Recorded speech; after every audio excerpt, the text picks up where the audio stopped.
Бармысыздар, құрметті көрермен, эфирде әдеттегідей елдегі және әлемдік спорт ареналарынан келіп жеткен ең соңғы ақпараттар мен басты жаңалықтарды назарларыңызға ұсынатын спорт әлемі бағдарламасы және мен Айбек Қабылша.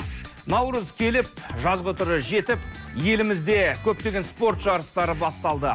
Және әлемдік ареналарда халықаралық жарыстардың да жалауы желбірейтін сәт алыс емес.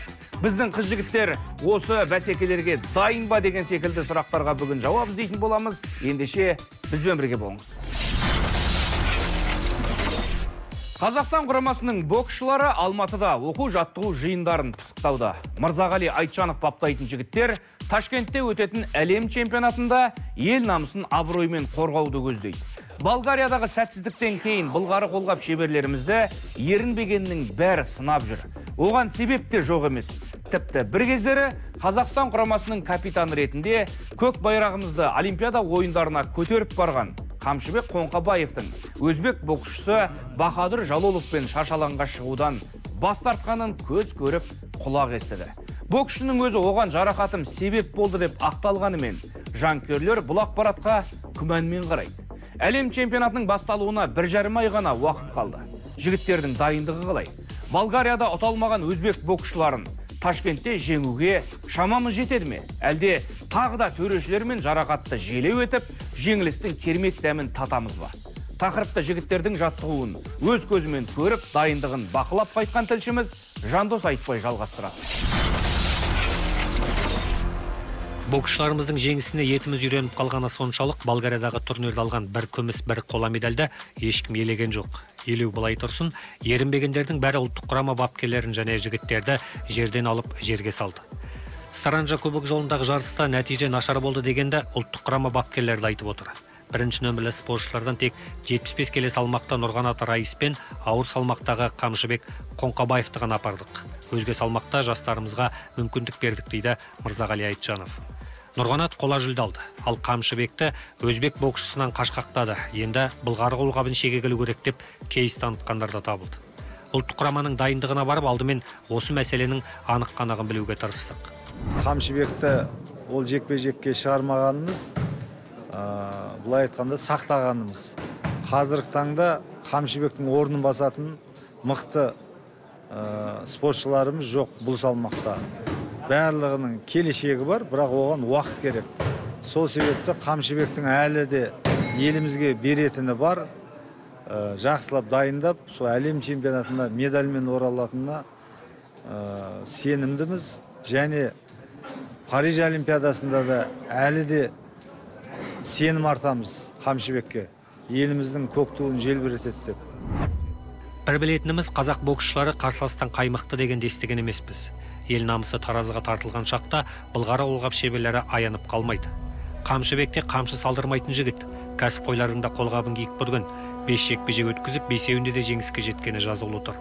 Енді Жалоловтан жасқанды деген жаңсақ пікір. Байыбына бармай тұрып, байбалам салған дұрыс емес.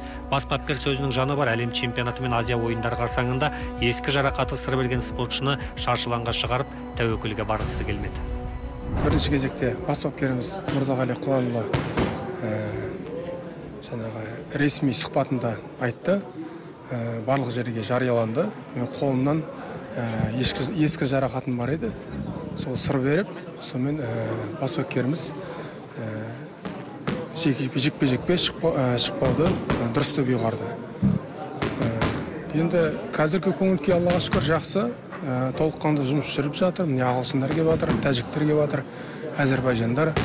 Біріккен оқу-жаттығу жиыны, мінекей матчевой встреча дейді ғой, жолдастық кездесу болып жатыр. Шүкір барлығы жақсы, Құдай қаласа жақсы бабымызда. Қазақтар айтпақша бағымызбен бағымыз қатар шауып, әлем чемпионатында жеңіспен қуантуға бар күш-жігерімізді саламыз. Әлем чемпионаты өзбек жерінде өтеді дегенде естігендер енді көрерміз деп отырғаны белгілі. Ауылымыз аралас, қойымыз қоралас болған соң, алашапанды ағайындар ежелден басты бәсекелесіміз. Тек қана бокс емес, басқа да спорт түрлері бойынша. Өзбек бізден мықты, өзбек боксын мойындайық дейтіндер көбейіп кетті. Ал мойындайық. Көршілеріміз шапанын шешіп бере ме, әлде ұтып алған жүлделерін бөлсе ме? Әрине жоқ. Бір жылдары Украина мен ресейлік былғары қолғап шеберлерді атой салған. Сиднейде 4 боксшымыз финалға шығып, біздің де шарықтаған кезіміз болды. Дүние кезек, Махмұт Сабырхан мен Санжар Тәшкенбай секілді талантты жастарымыздың көсілетін кезі келді. Тек солардың жолын ашатын Бекет Бахмутов секілді беделі бар, білікті де білімді басшылар қажет. Қазақстанның әуесқой боксымен әлем мықтылары әлі де санасады. Дүниежүзілік жарыс қарсаңында Англия мен Әзербайжан және Грузия мен тәжіктер тәжірибе алмасу үшін Алматыға арнайы келіпті. Біз қазақ боксшылармен бұған дейін де бірлескен оқу-жаттығу жиындарын өткізіп жүрміз. Өйткені қазақ бокс мектебінің мықты екенін мен сонау КСРО заманынан бері білем. Техникалық тактикалық тұрғыда біздің боксшылар үлкен тәжірибе жинақтайды және мұнда боксшыларға барлық жағдай жасалыпты. Мұндай бірлескен жұмыстар әлем чемпионаты қарсаңында ауадай қажет. 4 елдің боксшылары шаршылаңда қолғап түйістірді. Жолдастық кездесу демесеңіз, аянып қалған ешкім жоқ. Ұлттық құрамаға іліну үшін барлығы өз шеберліктерін көрсетті. Әлем чемпионатына кімдер баратыны Түркістандағы соңғы оқу-жаттығу жиынынан кейін белгілі болады дейді Мырзағали Айтжанов. Ал енді біз жылдың басында келіп бірдестен команданы былай айтқанда әр жарыстан барып үлкен нәтижеге жету ол енді ертегі болып кетеді. Неге десек, командамен бірінші кезекте кімнің қайсысын немен жұмыс істеу керек екенін біз байқап көріп жатырмыз. Ал енді алдағы әлем чемпионатына іріктеліп, ең мықты деген балдар барып, елімізді, әйтеуір жанкүйерлерді қуантады деген жоспарымыз бар. Ұлттық құрамаға қайтып оралған Айтжановты да ағаш атқа теріс отырғызып жатқандар бар. Мырзағали мықты бапкер екенін баяғыда дәлелдеп қойған. Шау тартып тұрғаны да шамалы. Бас бапкердің қазіргі бар мақсаты Париж Олимпиадасында Қазақстан құрамасын биікке шығару. Нәтиже болмаса 4 жылдықтың басты додасынан кейін талай берсеңіздер болады. Команда капитаны Асланбек Шымбергеновпен де тілдесіп көрдік. Әлем чемпионатына дайындық жақсы өтіп жатыр. Осы жерде Тәжікстан, Әзербайжан, Грузия мемлекеті, Англия мемлекетімен бірге сбор өтіп жатыр. Бүгін енді бірінші күн басталды, 3 күн спаррингтер болады. Аллах қаласа жақсы тәжірибе жинап, формаға кіріп, Құдай қаласа дайын болып барамыз деген сенімдемін. Өзбекстанда болатын әлем біріншілігіне ақш пен Еуропаның көптеген елдері бойкот жасап бармаймыз деді.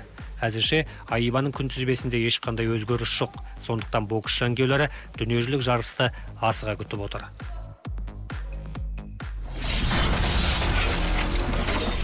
Біздің елде бокс нөмірі 1-ші спортқа баланады.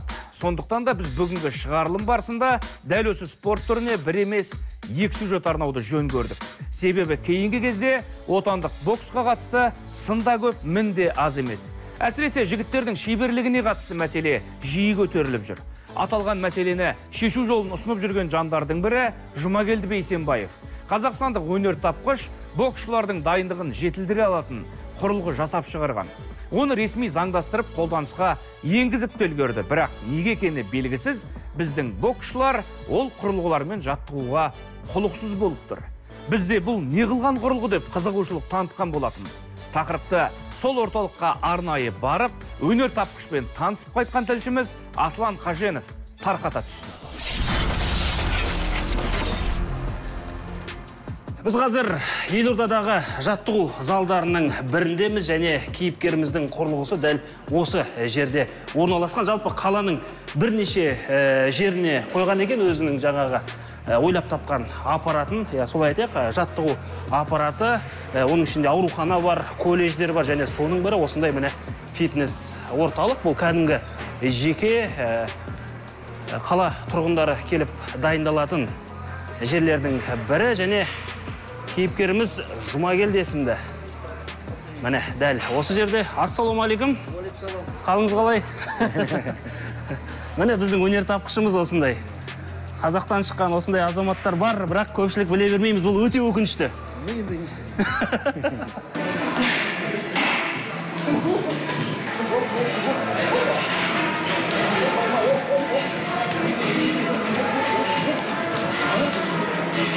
Мен ауылда тұрдым, Қостанай жақтан, Қостанай облысынан. Тренажер жоқ, зал жоқ. Бірақ бос үй сатып алдым. Сосын мынандай темірлер істедім. Балалар келіп. Бәрін қолдан жасадыңыз ба? Иә. Гаражный вариант еді ғой. Бірақ істедім солай. Өзін істеп, өзің қолмен істедім бәрі істедім. Методический пособие істедім. Методический пособие бар. Заммен, как положено, ені лицензия бәрі алып, пайдасы бар деп, солай істеп жатырмын. Көбісі осы келеді маған балалар. Көз ауырады, ой, сотрясение болмайды деп. Олар қайда барады? Анау жай спортқа барғанда ана қорқады. Сосын маған келеді бұнда. Давай келесің, көмектесем, көрсетем, қалай істеуге, не істеуге деп. Мемлекеттік грант алдыңыз, осы құрылғыны жасауға, көбейтуге, қалай болды, қандай көлемде, қайда жұмсадыңыз осы ақшаны? Мен грант алғанда, проект бойынша мен 19 тренер істедім. 19 данасы бар, е? Иә. Сосын бүкіл Қазақстан ішінде жібердім. Қарағанды апарып салдым. 3G ашқан спортзалы бар. Анда апардым. Головкин, Геннадий Головкиннің атындағы зал бар, арнайы. Сол жерде біреуі орналасқан, е? Бердім. Павлодарға бардым. 2 рет барып келдім. Звондайды, таға келші, жарет, апарстадым. Апардым, Қостанай жаққа апардым. Барлығын тегін бе әлде сатып атсыз ба оны? Жоқ, мен тегін бердім. Маған заң, енді маған үкімет көмектесті ғой. Үкімет ақша, неге мен олар? Сосын жібер. Осы идея пайда, не, ақша емес. Идея адам істесін, көрсін.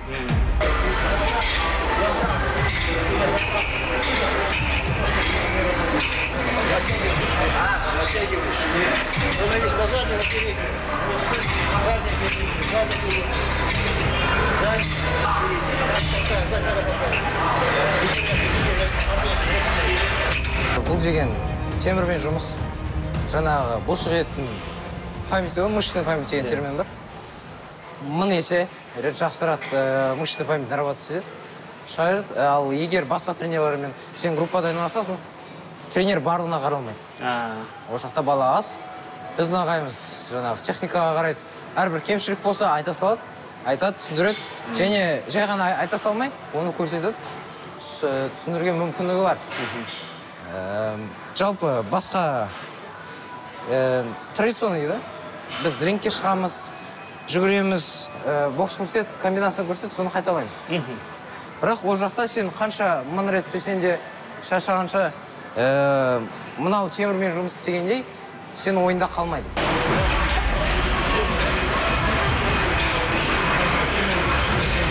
84 упражнение бар. 84 түрі жаттығу бар, осы бір құрылғы мен. Отыру болады, аяқпен болады, равновесие болады, нырықтар болады, оттяжкалар болады, секіру, көп не.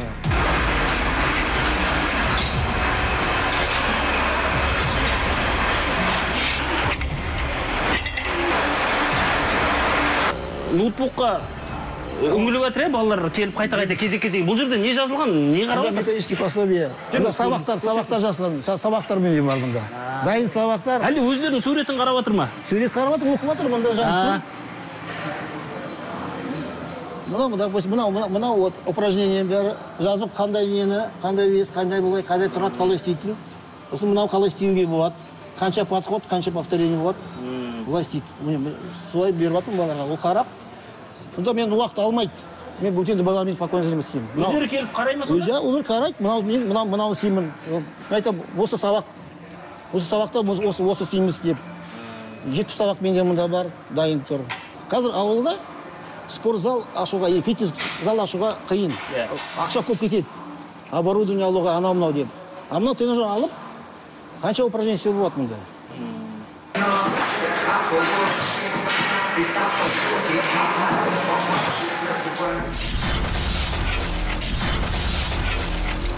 Спорт әлемі бағдарламасының көрермендері ептеп доп-деп айдарын асыға күтеді. Себебі теңбіл доптың хас шебері болу үшін ақылдағыны аяққа түсіре білу керектігін футболды жанына серік еткен жандар жақсы біледі.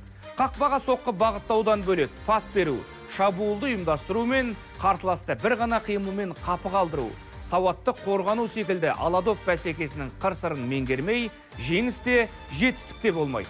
Әріптесім Әлшер Келгенбайдың шеберлік сабағына кезек берсек.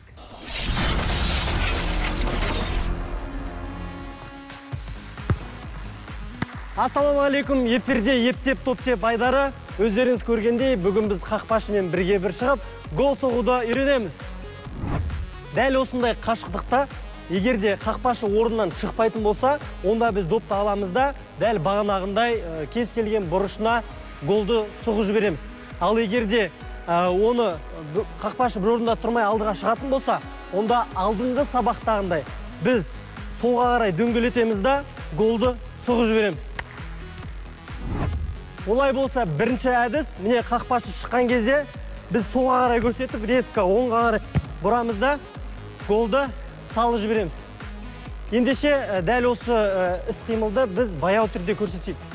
Міне қақпашыға келеміз, тепкен құсап, солға бұрамыз да оңға тез алып қалып, голды салып жібереміз. Дәл осы қимыл бізде эластика деп аталады. Біз оны сыртқа қарай жасаймыз. Оны жасау үшін бізге бір сызықтың бойына тұрып, осы сызықтың бойына жасап отырсақ, өте тиімдірек болады. Кеттік. Бір, кеттік. Екі, үш, хоп, төрт. Міне дәл осылай, бәрі бірден бола салмайды, бірте-бірте үйреніп, аяқты үйретіп алу керек, одан кейін неше түрлі голдарды соғасыздар. Ал бізде екінші әдіс. Атақты бразилиялық ойыншылардың бұл әдісі кемпір қосақ деп аталады. Яғни екі аяқты қосып, допты лақтырған кезде ойыншының үстінен доп секіріп өту керек. Ендеше сіздерге тағы үйретейік осы әдісті. Міне дәл осылайнан келіп, қақпашы алдыңа келген кезде бірінші сол аяқты алдыға қойып, оң аяқпен допты қысамыз. Қысамыз, қысып оң аяқты көтереміз. Оң аяқты көтеріп, сол аяқпен хоп деп серпін бер жереміз. Ал бізде үшінші әдіс. Масқара әдісі деп аталады. Бұл әдісті қалай аталатынын білмейміз, сол себепті қазақшасы масқара. Не үшін? Себебі жанкүйерлер келген достарыңыз осылайынан гол салатын болса, бәрі масқара деп ауыздарын ашып қалады. Дәл осы әдісті біз қазір үйретейік, баяу көрсетеміз. Так, міне былайынан қақпашыға келген кезде ең бірінші әдіс, ол біз оңға қарай көрсетеміз. Оңға қарай қашатын құсап көрсетеміз. Сол кезде қақпашы оңға қарай құлайды, ақырын жылжиды. Сол кезде біз допты қысамыз да былайынан шетке қарай лақтырамыз. Міне, тағы көрсетем, оңға қарай көрсетеміз, қысамыз допты, и шетке қарай лақтырамыз. Енді допты лақтырған кезде сол аяқпен біз іліп теуіп жіберуіміз керек. Міне, допты қысамыз, үшінші көтереміз да, сол аяқпен голды сұғып жібереміз. Ал осымен біздің сабақтарымыз соңына жетті. Бүгінгі әдістер сіздерге ұнады деген ойдамыз. Өздеріңіз білетіндей, біз соңғы кезде көбінесе шабуылды үйреніп жүрміз. Ендеше келесі сабақта біз қорғануды үйренеміз. Олай болса, ептеп, ет жей бермей, доп теп тұра ағайын. Алтыншы қысқы жастар спорт ойындары мәресіне таяп келеді. Бұл жолы елордада бас қосқан өрендер конькимен жүгіруден кім мықтыны анықтады. Нұралы Ақжол, Алина Дауранова, Дария Гаврилова, Азамат Сатқожа және Никита Важенин сынды жастар құрамасының өкілдерінен бастап, олардың ізін жалғайтын жас буын жарыс көркін қыздырды. Алау спорт кешеніндегі айдында кімдердің бағы жанып, бабы шапқанын Шамкен Байырбектен білсек. Қайырлы таң көрермендер, дәл қазір Алау мұз айдынында конькимен жүгіруден 4-ші қысқы жастар спорт ойындары өтіп жатыр. Бүгін жарыстың бел ортасы, спортшылар бірнеше қашықтықта тағы да кім мықтыны анықтайды. Осы ретті пайдаланып, біз бүгін жарысқа қатысып жатқан спортшылардың бірімен сұхбаттасамыз. Дәл қазір менің қасымда конькимен жүгіруден Астана командасының спортшысы Бейбарыс Әмірхан тұр. Бейбарыс, жалпы сен үшін мына 4-ші қысқы жастар спорт ойындары қалай өтіп жатыр? Жарыс жақсы өтті. Бүгін сезон соңғы күні, соңғы жарыс күні, форманы жоғалтпамау үшін жарысқа қатысып жүрміз. Бейбарыс, сен қазір ғана 1500 метр қашықтықты жүгіріп өттің. Нәтижелерің қалай? Өзіңе көңілің тола ма? Сол жайлы айтып өтші. Көңіл толады, өйткені сезонда осы жаңа жылдан кейін бастадым. 3 ай болды тренировка істеп жатқанда, осы сезонда 1500-те личка істедім. Жалпы, Бейбарыс, сен өзің қай қашықтықтарды жақсы жүгіресің? Спринтерсің бе, әлде стайерсің бе, әлде барлық қашықтықта жүгіргенді жақсы көресің бе? Жалпы барлық дистанция жүгірген жақсы көрем. Қай дистанцияға тренер дайындайды, сол дистанцияны жүгірем. Конькимен жүгірушілер үшін маусымдағы соңғы жарыста жасөспірімдер тәжірибе жинап жатса, жастар құрамасының кейбір спортшылары өзін тексеріп көруді жөн санапты. Елордалық Бейбарыс Әмірхан мен Дарья Гаврилова ойындардан соң бапкерлермен көрсеткіштерін талдап, келесі маусымда мұндағы қателіктерді қайталамауға тырыспақ. В этом сезоне было, в принципе, очень нелегко. Бұл маусым мен үшін оңай болған жоқ. Жарақат алып, ұзақ уақыт емделдім. Аренаға шығып, жекелеген қашықтықтарда жүгірген кезде өзім ойлағаннан да жақсы нәтиже көрсеттім. Шаршағаныма қарамастан 3 күн жарыста өзіме көңілім толды. Тіпті өзімді іштей мақтап талдым. Қазір барлық қашықтыққа қатысатын көп сайысшыларды түсініп жатырмын. Ал кешенді жарыста бар білгеннен жаңылмай сәтті өнер көрсеткен спортшының бірі Алина Дауранова. Қазақстан жастар құрамасының көшбасшысы барлық қашықтықта топ жарды. Елордалық атлет шешуші сайыста да қарсылас шақ келтірмей, биылғы маусымға әдемі нүкте қойды. Қазір әйелдер арасындағы соңғы жарыс масс-старт аяқталды. Масс-стартта ұлттық құраманың көшбасшысы жасөспірімдер арасында әлем кубогының жеңімпазы Алина Дауранова жеңіске жетті. Алина, масс-старт қалай өтті? Сіз үшін бәрі ойлағандай болды ма? Масс-старт прошел очень интересно. Масс-старт өте қызық өтті. Өзін көрсетіп, көш бастаған жаңа спортшылар көп болды. Жасөспірімдер арасынан осындай табанды қарсыластардың көп шығып жатқаны қуантады. Оларға сәттілік тілеймін. Өзіме көңілім толады. Бұл жарыста 6 алтын және 1 күміс медаль жеңіп алдым. Бәрі ойдағыдай болды. Ерлер арасында 10 команданың ішінде көбіне қостанайлық конькимен жүгірушілер өзара сынға түсті. Астық өңірдің жалпы есепте 2-ші орын алуына да солардың қосқан үлесі зор. Тек соңғы жарыста ғана аталған облыстың өкілдері жүлделі орыннан көрін алмады. Ал ерлер арасындағы масс-стартта дәл қазір ғана Алматы қаласының спортшысы Абдумәлік Асқар жеңіске жетті. Абдумәлік, жалпы сен үшін бүгінгі масс-старт қалай өтті? Қиын болды, қарсыластарым мықты болды. Бұл менің 3-ші медалім, 2-ші алтын. Жалпы ойындар мен үшін жақсы өтті. Бапкерлер айтқанда бәрін істедім деп ойлаймын. Ендеше қателердің бәрін түсіп жұмыс жасаймыз. Ойындар барысында жақсы нәтиже көрсетсе де жүлдеге бір табан жетпей тоқтаған жас спортшылар көп болды. Бұл қатарда Қажымұқан Мұңайтпасұлы атындағы оқу ордасының тәлімгері Азамат Сатқожа да бар. Осы жарыс маған өте ұнады. Мен командный гонка, командный спринт дистанцияда жақсы жүгіріп, екі қола алдық. Маған қазір физика жетпей жатыр. Осы жаза физикамды жинайым. Келесі сезонға келіп, отам барлығын. Бапкерлер мен сарапшылардың жалпы есепте Астана қаласының жеңіске жетіп, Қостанай облысы мен Алматы қаласының үздік-үштікті түйіндеуі лайықты көрсеткіш деп бағалап отыр. Осы ойындарда жақсы нәтиже көрсеткен жасөспірімдер енді ақырындап жастар құрамасына шақырту алмақ. Биылғы кешенді жарыс осылайша орныққан тізбектің ретімен жалғаса беруіне дәнекер болды. Спорт әлемі бағдарламасының бүгінгі шығарылымы осымен тәмам. Сіздермен бірге болған Айбек Қабылша. Ел спортшылары байрақты бәсекелерде жеңіс тұғырынан көрініп, сіздер жанкүйер болған командалар жеңіске жете берсін.